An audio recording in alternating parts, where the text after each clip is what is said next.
After a canter through the classifieds, Hammond and I found our new locomotive.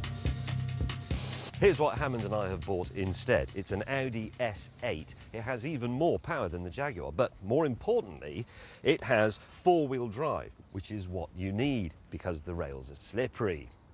Also, I have feet made of flesh with nerves in them like a human being, not lumps of lead yoked to an incompetent oaf.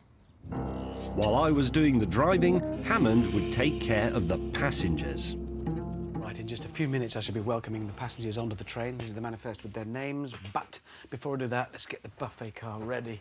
This has to look good, this really is.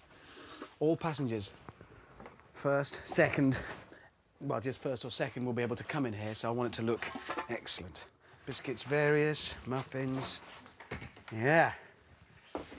It's the carriage of plenty. With the buffet ready, it was time to greet our guests, who were a group of top officials and inspectors from the railway world. You are... Steve Davis. Steve Davis, Who's MBE. important. Steve Davis, MBE. Indeed. And you're a colonel. Hello. How do you do? Hello. Nice to see you again. Yes, well, you're in first, which is there. Indeed. Hello. You're Helen. Hello, Ashby. Ashby, OBE. Hello. Hi. Come on in, please. Thank you. You're in first as well, obviously. And Seth, Ian, Walmsley. yes, you're also in there, Ian. That'll be absolutely brilliant. In. There you go. You'll be fine. The straw's fresh. Don't worry.